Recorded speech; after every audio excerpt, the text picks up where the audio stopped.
الحمد لله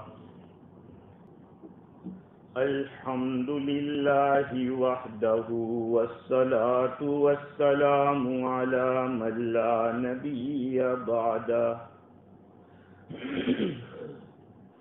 أما بعد فأعوذ بالله من الشيطان الرجيم بسم الله الرحمن الرحيم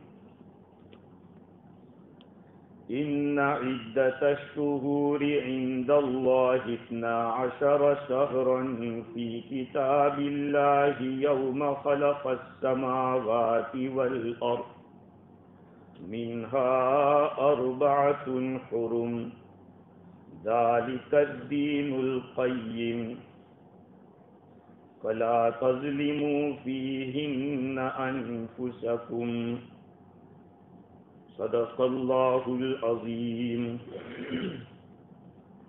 وعن أنس رضي الله تعالى عنه قال قال رسول الله صلى الله عليه وسلم ما من حافظين يرفعان إلى الله ما حفظا فيرى في أول الصحيفة خيرا وفي آخرها خيرا إلا قال الله تعالى لملائكته اشهدوا أني قد غفرت لعبدي ما بين طرفي الصحيفة أو كما قال عليه الصلاة والسلام.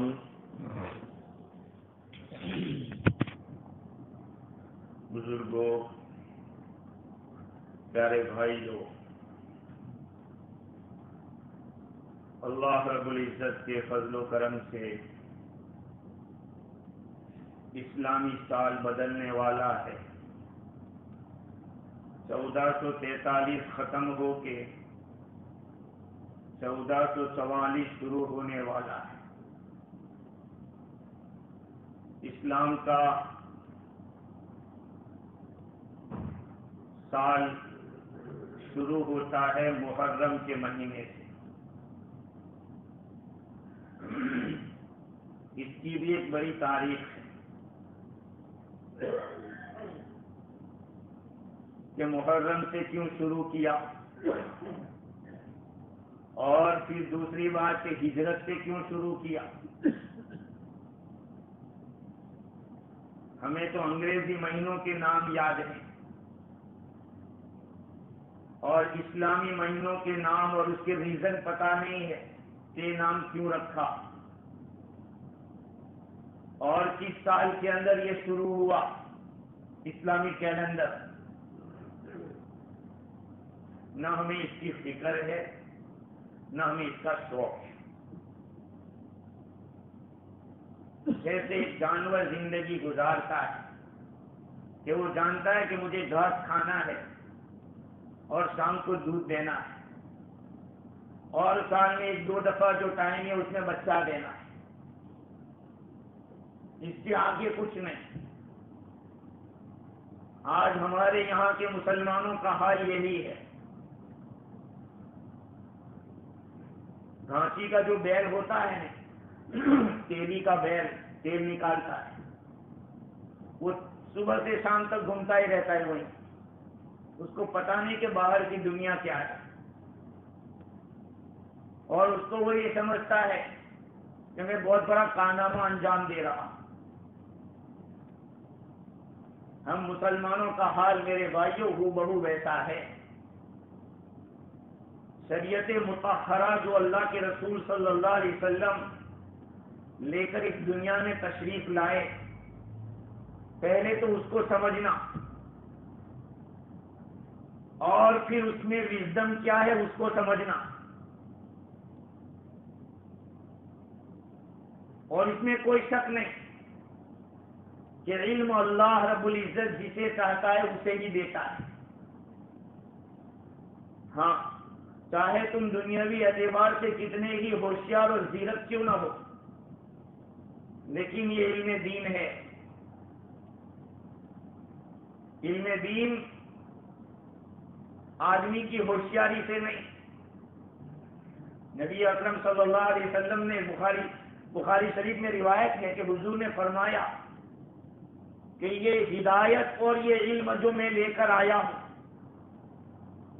وہ تو بارش کی طرح ہے، وہ ہر جگہ برستی ہے، لیکن کچھ زمینیں ایسی ہوتی ہے کہ وہ بارش کو لے کر خوب ہریالی چھا جاتی ہے، وہ بھی خوبصورت لگتی ہے جگہ اور لوگوں کو بھی فائدہ ہوتا ہے۔ تو کچھ زمینیں ایسی ہوتی ہے کہ وہ پانی کو روک لیتی ہے، وہ اگتا کچھ نہیں، لوگ وہاں سے لے جاتے ہیں۔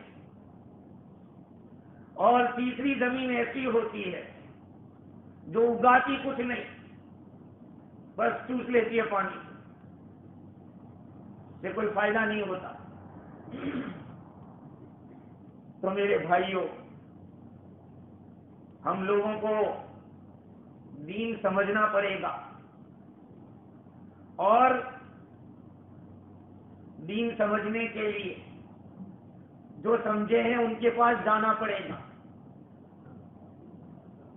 ورنہ آپ یہ سوچو تو ہم بیٹھے رہیں اپنی جگہ اور ہمیں علم مل جائے، یہ بہت بڑی جہالت ہے۔ اور خود نہ جانتے اور یہ جانتے ہو کہ ہم سب جانتے ہیں، یہ جہل مرکب ہے، یہ ڈبل اگنورنس ہے، ڈبل اگنورنس۔ آکس کے ندانت و بدانت کے بدانت در جہل مرکب ابد الدہر بمانت۔ جو آدمی نہیں جانتا اور پھر یہ سمجھتا ہے کہ میں جانتا ہوں، وہ ڈبل جہالت میں رہے گا، ہمیشہ کی جہالت میں رہے گا۔ تو یہ اسلامی کیلنڈر محرم سے شروع ہو رہا ہے، اور یہ 12 مہینے اسلام کے آنے کے بعد نہیں، جس دن سے اللہ تعالیٰ نے آسمان و زمین کو پیدا کیا اسی دن سے سال 12 مہینے کا رہا ہے۔ ان عدت الشہور عند اللہ 12 شہرا فی کتاب اللہ یوم خلق السماوات والارض۔ یقیناً مہینوں کی تعداد اللہ تعالیٰ کے یہاں 12 ہے، 12 مہینے ہیں۔ اللہ تعالیٰ کی کتاب کے اندر 12 مہینے ہیں، اس دن سے جس دن اللہ تعالیٰ نے آسمان و زمین کو پیدا فرمایا تھا۔ منہا 4 حرم، ان میں 4 مہینے حرمت والے ہیں، 4 مہینے حرمت والے۔ قرآن کہہ رہا ہے، ابھی پوچھو کہ کون کون سے 4 مہینے حرمت والے ہیں، کون بتائے گا؟ حرمت والے 4 مہینے ہیں وہ کون کون سے ہیں، پوچھا جائے ابھی۔ کسی کو معلوم نہیں ہوگا، حالانکہ قرآن میں آیا ہے، اور ہر سال آتے ہیں وہ 4 مہینے۔ ذالک الدین القیم، یہ سیدھا دین ہے۔ فلا تظلموا فیہن انفسکم، لہذا ان مہینوں میں اپنے آپ پر ظلم مت کرو۔ اللہ تعالیٰ نے اس آیت کریمہ کے اندر یہ کلیئر کر دیا کہ مہینوں کی تعداد 12 ہیں، اور وہ اس دن سے ہے جس دن سے اللہ تعالیٰ نے آسمان و زمین کو پیدا کیا۔ حرمت والے کا مطلب ریسپیکٹیبل منتھ۔ اسلام سے پہلے بھی زمانے جاہلیت میں لوگ ان مہینوں میں لڑتے نہیں تھے، فائٹنگ بند ہو جاتی تھی جب یہ مہینے آتے تھے۔ اور یہ حرمت والا مہینہ ہے۔ حضرت ابراہیم علیہ السلام کے زمانے سے اس کی تعظیم کی جاتی تھی۔ اگر کسی نے ان مہینوں میں کوئی گڑبڑ کر دی تو پھر بات ہوتی تھی کہ یہ تو حرمت کا لحاظ نہیں رکھتے۔ حدیث شریف میں آیا کہ 3 مہینے کنٹینیو ہے اور 1 مہینہ الگ سے ہے، ذی القعدہ، ذی الحجہ، محرم، یہ 3 کنٹینیو۔ اور بیچ میں ایک رجب کا مہینہ ہے. یہ 4 مہینے حرمت والے قرآن کہہ رہا ہے. اور ذالک الدین القیم، یہ سیدھا دین ہے، لہذا ان مہینوں کی بے حرمتی کر کے اپنے آپ پہ ظلم مت کرو. حلال کو حرام سمجھ کے اور حرام کو حلال سمجھ کے، حلال کو حرام، حرام کو حلال کا یہ سمجھ کے اپنے آپ پہ ظلم مت کرو. 12 مہینے محرم سے شروع ہوتے، کتنا قیمتی مہینہ، لیکن مسلمان، نام کا مسلمان، کیا سمجھتا ہے؟ حضرت حسین کی شہادت ہوئی اس لیے محرم کا مہینہ منحوس ہے، اس میں شادی نہیں کر سکتے، یہ سوچتا ہے، یہ عقیدہ. حالانکہ حضرت حسین رضی اللہ عنہ کی شہادت کب ہوئی؟ حضور کے اس دنیا سے تشریف لے جانے کے بعد 35 سال، جتنے سال گزر گئے اس کے بعد. حالانکہ آدم علیہ السلام سے لے کر حضور کے زمانے تک یہ محرم کا مہینہ قابل تعظیم رہا، ریسپیکٹیبل رہا. لیکن افسوس، بہت افسوس کہ ہمارے اگنورنس نے، ہماری جہالت نے اس محرم کے مہینے کو منحوس کہہ دیا، اور مسلمان یہ سمجھنے لگے کہ محرم میں نکاح نہیں کرنا چاہیے، سکسیس نہیں ہوتی. یہ آیا کہاں سے؟ یہ ہماری جہالت سے ہوا کہ ہم نے سمجھا ہی نہیں کہ محرم کے معنی کیا. بھائی 4 مہینے حرمت والے، ان میں 3 کے نام تو الگ الگ رکھے، ذی القعدہ الگ رکھا، ذی الحجہ الگ نام، رجب الگ نام. اس کا تو نام ہی محرم، حرام کیا ہوا مہینہ. کیوں حرام کیا ہوا؟ وہ اتنا عزت والا ہے کیونکہ اس مہینے کو، محرم کو، اللہ کا مہینہ کہا گیا. اب ظاہری بات ہے، مسلمانوں کے کیلنڈر کی ابتدا اللہ کے مہینے سے شروع ہو رہی ہے، ابتدا ہو رہی ہے محرم سے.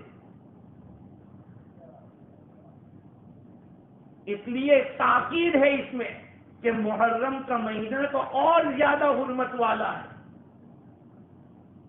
اب ایک سوال ہے کہ 4 مہینے حرمت والے کیوں رکھے بھائی؟ ان کا فائدہ کیا ہے؟ تو دیکھیے، ذی الحجہ، اس سے آگے ایک مہینہ ذی القعدہ، وہ بھی حرمت والا. ذی الحجہ اس کے بعد والا بھی محرم کا حرمت والا. تو گویا کہ جو حج کا مہینہ ہے اس سے آگے ایک مہینہ، اس کے پیچھے ایک مہینہ حرمت والا کر کے حاجیوں کے لیے آنے جانے، رہنے سہنے کا انتظام کیا گیا کہ حاجی جائے گا اس سے 1 مہینہ پہلے کوئی ٹچ کسی کو نہیں کرے گا، جہاں سے نکلے گا تو 1 مہینے تک کوئی اس کو چھیڑے گا نہیں. تو ذی الحج کے مہینے سے آگے 1 مہینہ ذی القعدہ، پیچھے 1 مہینہ محرم کا، یہ ریسپیکٹیبل منتھ کر دیے تاکہ حاجی آرام سے، جو اللہ کا مہمان بن کے جاتا ہے، اس کو کسی قسم کی تکلیف نہ پہنچے. چلو اس 3 کا جواب تو میں نے دے دیا. اب رجب کا سوال ہوتا ہے کہ رجب کو کیوں اتنا ریسپیکٹیبل کہا؟ بھائی عرب حضرات رمضان کے، رجب کے مہینے میں عمرے کے لیے جاتے تھے، تو سال کے بیچ میں 1 مہینہ کر دیا کہ جس کے اندر عمرے کے لیے جانے والوں کو کسی قسم کی تکلیف نہ ہو، آنے جانے میں کوئی کسی قسم سے گزن نہ ہو. آپ سوچئے کہ ہمارے اسلامی کیلنڈر کا پہلا مہینہ محرم، اب ہماری جہالت نے کیا کہہ دیا کہ منحوس مہینہ ہے. علم نہیں ہے اور علم لینا بھی نہیں ہے. کیا کریں گے؟ آئے گا کہاں سے علم؟ علم آئے گا جوتیاں سیدھی کرنے سے، علماء کی جوتیاں سیدھی کرنے سے علم آئے گا، کتابوں کے ریسرچ سے نہیں آئے گا، کیونکہ یہ علم سینے بسینہ ہے. ہاں، میں نے بخاری شریف پڑھنے کے زمانے میں عربی شرح کو دیکھا، خوب دیکھتا الحمدللہ، لیکن استاد کے پاس جب جاتا تھا تو کیفیت الگ ہوتی تھی. کچھ زیادہ استاد کی باتوں سے ایسا فائدہ ہوتا. میں نے استاد سے عرض کیا، سید مولانا ابرار صاحب نور اللہ مرقدہ سے، کہ حضرت میں فتح الباری دیکھ کر آتا ہوں، لیکن آپ کے پاس بیٹھنے سے کیفیت کچھ الگ ہوتی. کہا کہ علم تواضع سے آتا ہے، علم اپنے آپ کو گرانے سے آتا ہے. جب استاد کے سامنے طالب علم بیٹھتا ہے تواضع کے ساتھ، اللہ تعالیٰ کی طرف سے علم ڈالا جاتا ہے. تو میرے بھائیوں، ہم مسلمان ہیں اور ہمیں یہی پتا نہیں کہ ہمارا پہلا مہینہ بڑا ریسپیکٹیبل ہے، بڑا باعزت مہینہ ہے، لیکن ہم نے شیعوں کی سن کے اور دوسروں کی سن کے کہہ دیا کہ نہیں محرم میں حضرت حسین کی شہادت ہوئی، اور بے وقوفوں شہادت کوئی بری چیز نہیں ہے. شہادت تو آدمی کی ہمیشہ کی زندگی ہے. شہادت کیا ہے؟ دنیا کہتی ہے کہ شہید کے معنی امر، وہ نہیں مرا، وہ ہمیشہ زندہ رہا. تو جو دین کے خاطر مرا وہ تو جاتے ہی اس کی روح کو پرندوں کے اندر ڈال دی جاتی ہے، اور جہاں جنت میں جہاں تجھے دوڑنا ہو دوڑ. قرآن نے نہ کہہ دیا کہ ایسوں کو مردہ مت کہو، وہ تو زندہ ہے، تمہیں پتا نہیں. تو اب یہ جہالت ڈبل ہو گئی کہ جو شہادت عزت کی چیز تھی اس کو ہم نے ذلت کی چیز سمجھ لیا، اور اس کو ذلت کی چیز سمجھ کے محرم کو ہم نے کہہ دیا کہ بہت منحوس مہینہ. بہت سے لوگ پہلے پوچھ لیتے ہیں کہ یار ہمارے یہاں پی جی میں الحمدللہ دیکھا جا رہا ہے، کوئی یہ دیکھتا نہیں ہے کہ کون سا مہینہ ہے، لیکن پہلے دیکھتے تھے. ہاں، کیونکہ نیوزی لینڈ میں مجھ سے سوال کیے گئے اس طرح کے، اور اس میں بیچارے وہ ناکام ہوئے کہ محرم کے آنے سے پہلے جلدی شادی نکالو. تو میرے بھائیوں، شہادت کوئی ذلت کی چیز نہیں ہے، وہ عزت کی چیز ہے. دوسری بات یہ ہے کہ محرم کے مہینے میں حضور صلی اللہ علیہ وسلم روزے رکھتے. عاشورہ کا روزہ 10ویں محرم کا، تو اگر یہ مہینہ منحوس ہوتا تو کیوں رکھتے؟ آدم علیہ السلام سے لے کر حضور اکرم صلی اللہ علیہ وسلم تک کتنے نبیوں نے محرم کے مہینے میں روزہ رکھا ہے. لیکن میرے بھائیوں، ہم لوگ سن کے، میڈیا کی باتیں سن کے، اب چلے گا کل سے پرسوں سے کالے کپڑے پہن کے تلواریں نکال کے شیعہ لوگ کودیں گے اور کہیں گے یا رسول اللہ ہم نہیں تھے، یعنی حضرت حسین کی شہادت میں ہم لوگوں کا حصہ نہیں تھا، ہم کچھ نہیں کیے. دیکھیے 1400 سال گزر گئے، اس کے باوجود ہر سال یہ کر رہے ہیں. جیسے ہم لوگ تیجا 40واں کرتے ہیں ہر سال، بعض لوگ کرتے ہیں ہر سال، انتقال ہو جانے کے بڑھتی کرتے رہتے. یہی شیعہ لوگوں نے اس کو چالو کر رکھا ہے. محرم کا مہینہ میرے بھائیوں بہت ہی احترام کا مہینہ ہے. یہاں تک کہ فضائل میں آیا، بڑی فضیلتیں آئی. حدیث شریف میں ہے، حضور اکرم صلی اللہ علیہ وسلم نے ارشاد فرمایا کہ من صام یوم من المحرم فلہ بکل یوم 30 حسنہ. جو محرم کے مہینے میں ایک روزہ رکھے گا اس کو 30 نیکیاں ملے گی. 30 نیکیاں، یہ پورے مہینے کے. عاشورہ کی تو آئندہ میں فضیلت بتلاؤں گا کہ اس کی کیا فضائل ہے. امام بخاری رحمۃ اللہ علیہ نے عاشورہ کی فضیلت کے لیے 8 روایتیں نقل کی ہیں.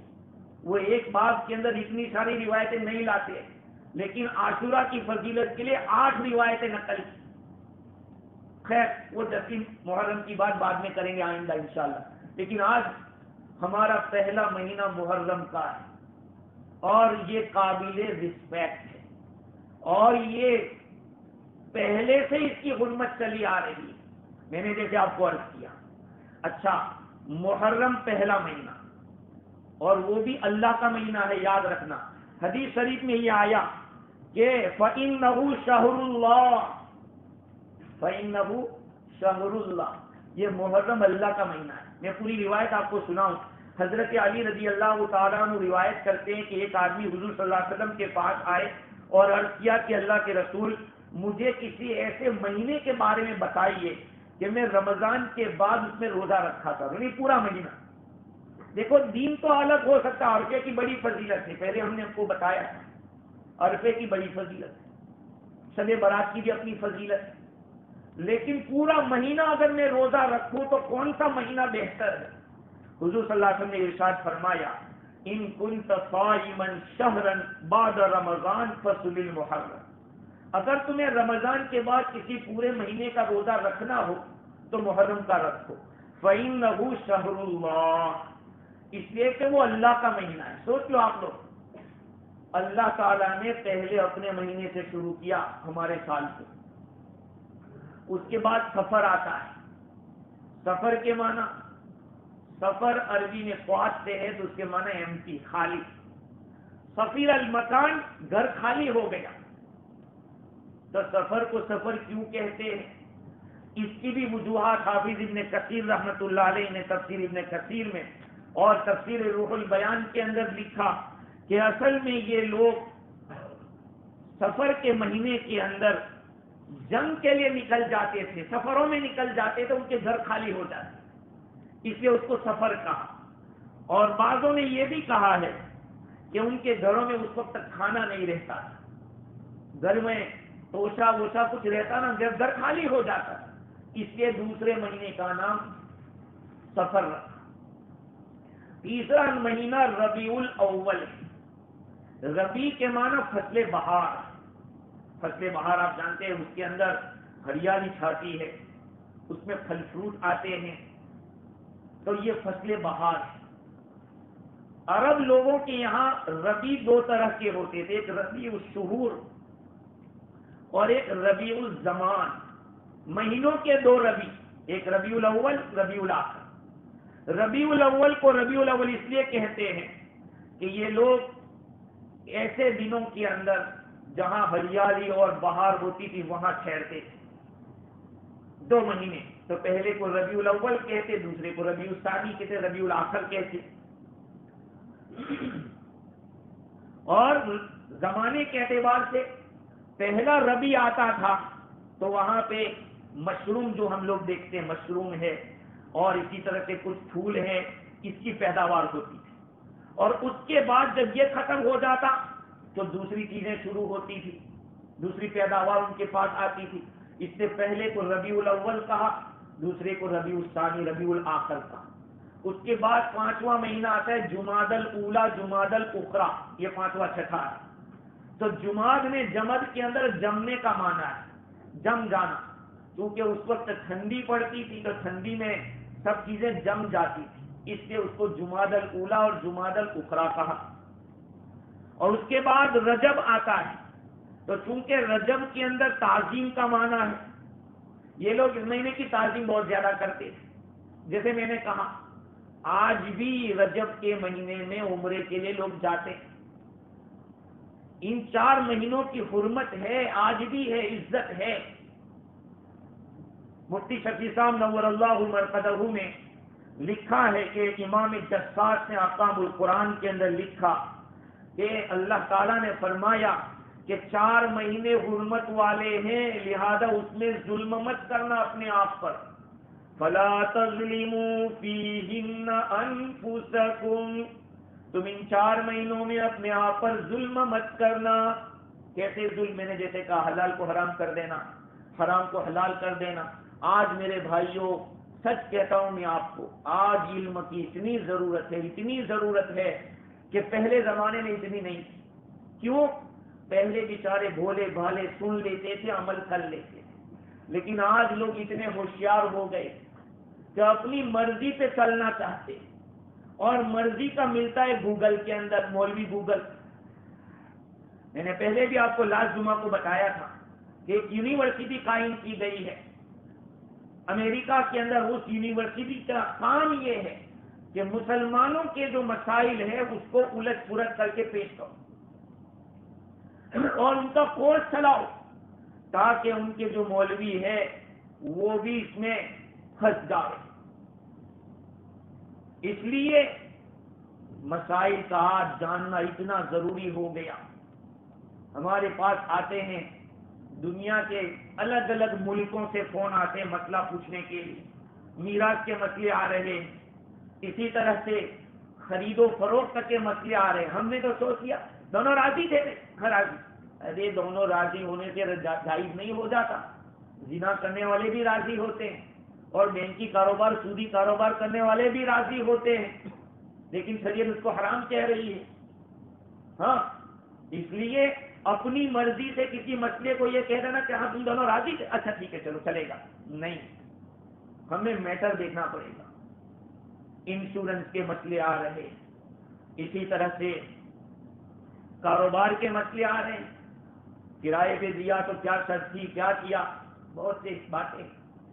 اس لیے آج کے زمانے میں ہر مسلمان کو اپنے مسئلے علماء سے رجوع کیے بغیر آگے نہیں بڑھنا چاہیے۔ نکاح کے بارے میں بھی بہت سارے مسئلے، کبھی آدمی بیوی مانگتی ہے طلاق، چل نکل، مجھے اس کے لینا دینا نہیں، کہتا ہے میں تو طلاق نہیں بولا، ارے وہ مانگ رہی تھی تو تو نے کیا کہا، مسئلہ پیدا ہو جائے گا۔ اور آ رہے ہیں ایسے مسئلے۔ اس لیے میرے عزیزو، اپنے آپ کو مسجد کے ساتھ جوائنٹ رکھو، مسجد کے ماحول میں رکھو، اور مسجد کے ماحول میں رہتے ہوئے علماء سے مسائل دریافت کرو۔ ہاں، پرائیویٹ مسئلہ تو میرے بھائی کوئی پوچھتا ہی نہیں، اپنے پرائیویٹ جو مسائل ہے فیملی لائف کے، بلیڈنگ کے مسائل ہے، عورتوں کے بہت مسئلے ہیں، استنجا کے مسائل ہیں۔ ایک صاحب کا مسئلہ ہے سوہا سے ماسٹر سمیع کون سا ہے مفتی صاحب، میں یہاں گیا ہوٹل میں، وہاں پہ ٹیشو تھا، پانی نہیں تھا، اب میں نے ٹیشو سے ہی پاکی حاصل کر لی، چلے گی نماز، چلے گی؟ بھئی یہ سوال پیدا کیوں ہوا؟ اس کو فکر ہوئی کہ میری نماز گڑبڑ تو نہیں ہو جائے گی۔ جب تک پوچھو گے نہیں، ماں بھی جب تک بچہ روتا نہیں ہے وہاں تک دودھ نہیں پلاتی، جب بچہ روتا ہے تو بھی چھاتی سے لگاتی ہے ماں، جب اس کے اندر طلب پیدا ہوئی ہے۔ دعوت و تبلیغ کا کام طلب پیدا کرنا ہے، تڑپ پیدا کرنا ہے، اور علماء کا کام ہے اس طرف کو مٹانا، اس پیاس کو بجھانا، یہ علماء کا کام ہے۔ اور معاویہ صاحب رحمۃ اللہ علیہ کو جزائے خیر دے، ان کا مقصد یہی تھا کہ امت علماء سے جڑی رہے، اس طرح سے عوام کو اچھے علماء ملے اور علماء کو اچھے طلباء ملے، یہ مقصد تھا ان کے، دیکھ لو ان کے ملفوظات کے اندر۔ خیر، تو جمادی الاولیٰ جمادی الاخری ہو گیا، رجب آیا، رجب کی بہت زیادہ تعظیم کرتے تھے، اس لیے اس کو رجب کہا۔ اس کے بعد شعبان ہے، شعبان کو شعبان اس لیے کہتے ہیں کہ وہ لوگ اپنے گھروں سے قبیلے نکل جاتے ہیں، کہیں دعویٰ بولنے کے لیے، کہیں کمانے کے لیے گھروں سے نکل جاتے تھے، اس لیے اس کو شعبان کہا۔ شعبان کے بعد رمضان آتا ہے، رمضان چونکہ اس وقت گرمی ہوتی تھی، گرمی کے اندر ایک تو رمضان کے گناہ جل جاتے ہیں، روزے دار کے گناہ ختم ہو جاتے ہیں، اور رمضان جس زمانے میں آئی اس وقت گرمی بہت زیادہ تھی تو اس کا نام رمضان رکھ دی۔ اس کے بعد آتا ہے شوال، شوال کا معنی ہے ختم کر دینا، تو تفسیر روح البیان میں لکھا کہ رمضان میں آدمی جب روزے رکھتا ہے تو اپنے نفس پر ایک دباؤ ہوتا ہے، کھانا پینا، بیوی سے دور رہتا ہے، ذکر و اذکار کرتا ہے، تراویح پڑھتا ہے، روزے رکھتا ہے، تو اس کا اندر کلین ہوتا ہے، اس کا ہارٹ کلین ہوتا ہے، اس لیے رمضان کے بعد آدمی تھوڑا نرم بھی پڑتا ہے، تو اس مہینے کا نام شوال رکھ دیا کہ اس کی وجہ سے بہت صاف ہو گیا ہے، کلین ہو گیا۔ اس کے بعد ذی القعدہ آتا ہے، قاعدہ کے معنی بیٹھنا، آپ لوگ قاعدے اولا قاعدے اخیرہ کہتے ہیں، نماز کے اندر پہلا قاعدہ دوسرا قاعدہ، تو چونکہ یہ لوگ ذی القعدہ کے مہینے کے اندر لڑائی بڑائی سے چپ ہو جاتے ہیں، کیونکہ حرمت والا مہینہ آ گیا، ذی القعدہ کا مہینہ حرمت والا ہے، اس میں لڑائی نہیں کر سکتے، فائٹ نہیں کر سکتے۔ اور بعضوں نے کہا کہ اس وقت ان کی یہاں سبزی ہوتی تھی، اس لیے وہ گھرے بیٹھ کے آرام کرتے۔ پھر آ گیا ذی الحجہ، ہمارا سال ختم ہو رہا ہے خدا کی ملاقات سے۔ دیکھو آپ سوچو ہمارے اسلامی کیلنڈر کے بارے میں کہ شروع ہوتا ہے خدا کے مہینے سے، محرم کا مہینہ یہاں سے شروع ہوا تھا اور ختم ہو رہا ہے ذی الحجہ کے اوپر۔ اور ذی الحجہ میں کیا ہوتا ہے؟ حاجی اللہ کے گھر پہ جا کے اللہ سے مل کے آتے ہیں۔ آپ دیکھیے کتنی خوبیاں ہیں، لیکن افسوس کے ساتھ میں کہوں، ہماری اس مجلس میں اگر کہا جائے کہ 12 مہینوں کے نام گنا دو تو اللہ ماشاءاللہ کوئی ہوگا جو کہے گا کہ محرم سے لے کر ذی الحجہ تک 12 مہینے بتلائے. باقی آپ جنوری فروری پوچھو تو فرق سے بتا دیں. ہمارا اسلامی کیلنڈر چاند کے ساتھ لگا ہوا ہے، اور چاند کے ساتھ لگانے کے اندر بہت ساری حکمتیں، فائدے ہیں. کیوں بھائی ہمارا چاند کے ساتھ رکھا گیا؟ اس لیے کہ یہ ایزی وے ہے، ایزی طریقہ ہے.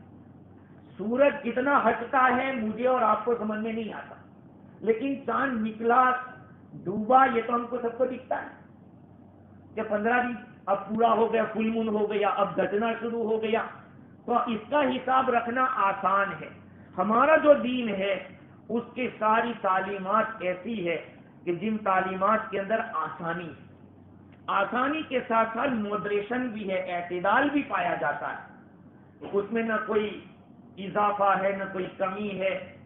ایسے ہی چاند کے اوپر ڈیپینڈ رکھنا، اس میں یہی ہے کہ جو ان پڑھ سے ان پڑھ آدمی ہوگا وہ بھی چاند دیکھ کر بتائے گا کہ آج دوسرا لگتا ہے، آج تیسرا چاند ہو گیا، پہلا میں نے دیکھا تھا، ابھی 13 تاریخ ہوئی ہے. تو ہر آدمی اس کو دیکھ سکتا ہے اور سمجھ سکتا ہے. سورج کو ہر ایک نہیں سمجھ سکتی. دوسری بات یہ ہے کہ چاند کے اسلامی تعلیمات فطرت کے موافق ہے. ہمارا جو نیچر ہے اللہ تعالیٰ نے اسی کے مطابق ہمیں دین دیا ہے. بھائی نیچرلی آدمی کو خوشی بھی ہوتی ہے، غمی بھی ہوتی ہے. تو خوشی کا سولوشن ہمیں کیسے کرنا ہے، غمی ہے تو ہمیں کیا کرنا ہے، یہ قرآن نے ہمیں بتایا، دین نے ہمیں بتایا. ایسے فطرتاً انسان میں 3 دور آتے ہیں. ایک بچپنا آتا ہے، ایک جوانی آتی ہے، پھر بڑھاپا آتا ہے. چاند کے اندر بھی ایسا ہوتا ہے. کچھ دن تو بالکل چھوٹا چھوٹا دکھتا ہے بچپن کی طرح، پھر تھوڑا بڑا ہو جاتا ہے، پھر اس کا ڈھلنا شروع ہو جاتا ہے، بالکل چھوٹا ہو جاتا ہے. کہا فطرت میں انسان میں جیسے 3 دور آتے ہیں، چاند میں بھی. آپ نے سورج میں کبھی 3 دور دیکھے؟ بڑا چھوٹا، بس وہ تو ایک سیم ہی دکھتا ہے، کبھی فرق نہیں کر سکتے ہم لوگ. تیسری بات یہ ہے کہ ہمارا جو نظام ہے قمری ہے، ہلالی چاند والا جو نظام ہے، انسان کی زندگی میں بہت سارے لیسن ہوتے ہیں. بہت سے لیسن تو بڑی عمر میں ملتے ہیں. ہاں اکثر و بیشتر آدمی جب بڑی عمر کا ہوتا ہے، اسی لیے کہتے ہیں کہ دنیا میں جو چیز بڑھ جاتی ہے اس کی قیمت کم ہو جاتی ہے، لیکن ایک عقل ایک ایسی چیز ہے کہ وہ بڑھتی ہے تو اس کی قیمت زیادہ ہو جاتی ہے. جو آدمی ایکسپیرینس زیادہ رکھتا ہے اس کی سیلری بھی زیادہ ہوتی ہے کہ بھئی یہ تو بڑا تجربہ کار آدمی ہے. نیا ہوتا ہے اس کی طلب کم ہوتی ہے کہ ابھی تو یہ سیکھ رہا ہے.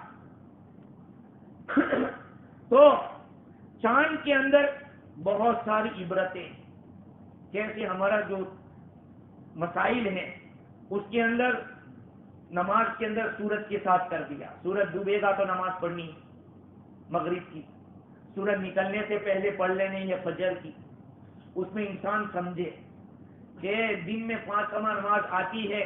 یہ سورج اتنا بڑا عالم تھا، ایک عالم کو روشن کرنے والا، تابنا، اس کے اوپر بھی ایسا وقت آتا ہے کہ شام کو چپکے سے ڈوب جاتا ہے. اس کی کوئی قیمت نہیں، اس کی طرف لوگ دیکھتے رہتے دعا. ہماری زندگی کا بھی ایک دن آنے والا ہے کہ ہمیں بھی ڈوبنا پڑے گا. چاہے آپ کچھ بھی بن جاؤ، اب کہیں بھی چلے جاؤ، لیکن ایک دن وہی مٹی پہ سونا پڑے گا اور ایک دن ڈوبنا پڑے گا. ہماری زندگی کا سورج ڈھلنے والا ہے. اس لیے آدمی ہر وقت یہ سمجھ کر چلے کہ میرا سورج کبھی بھی ڈھل سکتا ہے. ہاں وہ دیکھا نہیں جاتا کہ اتنی عمر کا ہوا یا یہ بیماری ہوئی، یہ نہیں دیکھا جاتا. بس ادھر سے بلاوا آیا کہ آدمی نشے میں ہے. آج نشے میں ہے، یہ سوچ رہا ہے کہ ابھی تو میرے طاقت ہے، بڑے بڑے طاقت والے ہیں، ایک جھٹکے میں ختم. سورج کو دیکھو، اوپر ہوتا ہے تو اس کی طرف کوئی دیکھ بھی نہیں سکتا، کہا کہ آنکھیں چندیا جاتی. لیکن ایک وقت آتا ہے کہ وہ ایسا ڈوب جاتا ہے کہ اس کا نام و نشان مٹ جاتا ہے. انسان اپنی زندگی میں یہ سوچے ایک وقت ایسا بھی آئے گا. اور پھر یہ بھی سوچے کہ دیکھو رات، اسلام میں پہلے رات آتی ہے، یاد رکھو اسلام میں پہلے رات آتی ہے پھر دن ہوتا ہے. اس لیے ہماری تاریخ اس وقت سے بدل جاتی ہے جب سن سیٹ ہو جاتا ہے. ایک دفعہ میں نے اس طرح تاریخ بدلی تو ایک لڑکے نے پوچھا کہ تاریخ تو رات کو 12 بجے بدل کی، آپ نے ابھی سے بدل دی. بھائی انگریزی تاریخ 12 بجے بدل دی، ہماری تو ہمارے سامنے ہی بدلتی ہے. سورج ڈوبتا ہے پہلے رات آ جاتی ہے. تو آج جو رات آئے گی وہ سیٹرڈے کی رات ہوگی. فرائیڈے کی رات تو کل جو گئی وہ تھی. اسلام میں پہلے رات آتی ہے، بعد میں دن آتا ہے. دن آتا ہے پھر رات آتی ہے، یکے بعد دیگر ایک دوسرے کے بعد. تو دیکھو آدمی دن میں وہ کام کر لیتا ہے تاکہ رات کو تکلیف نہ ہو. ہیں پہلے سے تیار رہتا ہے پریپیئر کہ آج رات لائٹ نہیں آنے والی، اس لیے دن میں ہی جو کچھ کرنا ہے کر لو. ایسے ہی قیامت کا دن آنے والا ہے. آدمی اس کے بارے میں بھی سوچے کہ اس میں میرا حساب ہوگا اور مجھ سے پوچھا جائے گا. دیکھو میرے بھائی، محرم کا مہینہ کل یا پرسوں سے شروع ہو جائے گا. اب ہمیں کیا کرنا چاہیے؟ ہمارا اگر سال کا شروع کا حصہ اچھا ہوگا اور آخر کا بھی اچھا ہوگا تو انشاءاللہ اللہ رب العزت بیچ والا تو معاف کر دے. ہاں علماء نے لکھا ہے کہ جو لوگ ان 4 مہینوں کی تعظیم کرتے ہیں اللہ تعالیٰ اس کو سال بھر اچھی طرح سے دوسرے مہینوں میں کام کرنے کی توفیق دیتا ہے، دین کے کام نیک بننے کی توفیق. جو ان 4 مہینوں میں گناہوں سے بچتے ہیں اللہ تعالیٰ سال کے اور مہینوں میں بھی اس کو بچنے کی توفیق دیتے ہیں. دوسری حدیث میں جس کو خطبے میں نے پڑھا تھا، حضرت انس رضی اللہ تعالیٰ عنہ فرماتے ہیں کہ 2 فرشتے جو حفاظت کے لیے ہمارے لکھنے والے جو فرشتے ہیں کرامن کاتبین، وہ اللہ تعالیٰ کے پاس جو کچھ انہوں نے ریکارڈ ہمارا کیا ہے وہ سارا ریکارڈ کر کے لے کے جاتے ہیں. تو ان کے لکھے ہوئے میں شروع میں کچھ بھلائیاں دکھتی ہے اور آخر میں بھی دیکھتے ہیں تو بھلائیاں ہوتی ہے. اللہ تعالیٰ فرشتوں سے فرماتے کہ تم گواہ رہو، تم اس بات کے گواہ رہو کہ اس بندے کے بیچ میں جو کچھ ہے وہ میں نے معاف کر دیا. ابو یعلا کی یہ روایت ہے اور حسن روایت صحیح ہے. بندے کے شروع کے اور پیچھے کے اعمال اچھے ہوں گے تو انشاءاللہ بیچ کی غلطیاں اللہ. آدمی یہ نہ سوچے کہ میں کروں گا، نیت یہی رکھیں کہ جب شروع اچھا کر رہا ہوں تو بیچ والا بھی اچھا ہی کرنا چاہیے. میرے بھائیوں زندگی بھی ہے، کتنے محرم ہمارے چلے گئے لیکن ہم نے کبھی سوچا نہیں کہ کیا کرنا چاہیے. بس ایک زندگی کا ایک رخ ہے جا رہا ہے. جب کبھی کوئی نئی بات، ارے یار کیا نئی بات کر رہا ہے، نہیں ہم کو تو وہی چاہیے، جو وہی رفتار بے ڈھنگی جو پہلے تھی اب بھی ہے، وہی رفتار بے ڈھنگی. جب میں نیوزی لینڈ گیا تو میں نے دیکھا رفیق وانیہ مرحوم حاجی رفیق اللہ ان کو جنت الفردوس عطا فرماوے، انہوں نے مجھے کہا مفتی صاحب آنا میں آپ کو تفسیر سناؤں گا. میں گیا ان کی دکان میں تو وہ ٹرانسلیشن ہو رہا تھا، مجھے کہا یہ تفسیر. میں نے کہا آپ کو تفسیر سمجھنا ہو تو ہماری مسجد میں آنا. اب نیا آدمی اور تفسیر شروع کی، وہ سن کے بیچارہ حیران نہ تھا، اچھا یہ تفسیر ہے کہ اس میں ساری باتیں آتی. اگر میں بھی یہ سوچ کر کہ یار یہ اسی کو تفسیر سمجھتے تو رہنے دو ان کو اسی کے اندر، تو کبھی تفسیر نہیں ہو سکتی ہے. یہاں بھی میں نے آ کے الحمدللہ تفسیر شروع کی، آج 5 پارے ختم ہونے آئے. تو اگر میں بھی یہی سوچ کے بیٹھا رہتا کہ وہی تفسیر نہیں، یہ لوگ نہیں جانتے ان کو کیا سکھانے کا، جانتے نہیں تو رہنے دو. اس لیے یہ محرم شروع ہو رہا ہے، اپنی زندگی کے کچھ نظام بنائیے، کچھ ترتیب بنائیے کہ اب مجھے سال کیسے نکالنا ہے، اسلامی مہینوں کے اندر ہمیں کیا کیا کرنا چاہیے. ہاں اپنی زندگی کا رخ بدلیے. یہ مت سوچیے کہ ہماری جو پہلے رفتار تھی بس ہم ویسے ہی رہیں گے، ہمیں کوئی چیز چینج نہیں کر سکتے. الحمدللہ میں پہلے 5 سال یہاں عید کی نماز بقرعید کی 8 بجے پڑھاتا تھا، لیکن میں نے سوچا ہمارے صدر سے ان کے بات کی تو کہا یار شروع کرو، دیکھو ایک دفعہ. میں نے کیا، الحمدللہ 3 سال سے ہو رہا ہے. لوگ کہہ رہے ہیں بہت اچھا ہے، 7 بجے شروع کرتے ہیں، بہت اچھا. تو ہم لوگوں کو دینی اعتبار سے تھوڑا چینج ہونا پڑے گا. اور چینج ہونا یعنی مطلب یہ نہیں کہ نیا کچھ لاؤ. وہی حضور صلی اللہ علیہ وسلم کا جو طریقہ تھا، وہی صحابہ کرام کی جو زندگی تھی، ہمیں اس کو لانا ہے، اس کو اختیار کرنا ہے. اور اس کے بغیر ہم کامیاب نہیں ہو سکتے. اس کے بغیر ہم کہیں بھی جائیں ٹھوکریں کھائیں گے. چاہے دولت کتنی ہو، چاہے ڈگری کتنی بڑی ہو، یا آدمی کتنا فیمس ہو، کچھ نہیں ہوگا جب تک ہم لوگ سادہ زندگی اور حضور کا طریقہ اور صحابہ کی لائف پر نہیں آئیں گے. نہیں، وہی تو تھے انسان، اس کے باوجود بڑے بڑے بادشاہ ان سے ڈرتے تھے. کیوں ڈرتے تھے؟ ان کے پاس کون سا پاور تھا؟ اندر کا پاور تھا. آج ہمارا وہی پاور ختم ہو گیا، اس سے ہمیں ڈر لگتا ہے کوئی کیا کہے گا، اسے کیا ہوگا. اس لیے میرے عزیزوں، یہ جو مہینہ شروع ہو رہا ہے وہ حرمت والا، عزت والا مہینہ ہے. اس لیے اپنی زندگی کا رخ بدلے اور انشاءاللہ آئندہ میں نقل کروں گا کہ محرم سے کیوں شروع ہوا اور ہجرت سے کیوں شروع ہوا. آخر اسلامی کیلنڈر حضور کی پیدائش سے بھی تو ہو سکتا تھا, حضور کی نبوت سے بھی تو ہو سکتا تھا, اور کوئی وجہ نہیں, ہجرت ہی سے کیوں شروع ہوا. اللہ تعالیٰ مجھے بھی اور آپ کو بھی دین کی صحیح سمجھ عطا فرماوے اور علم نافع عطا فرماوے, نہ نفع دینے والے علم سے ہماری حفاظت فرماوے. وآخر دعوانا ان الحمد للہ رب العالمین.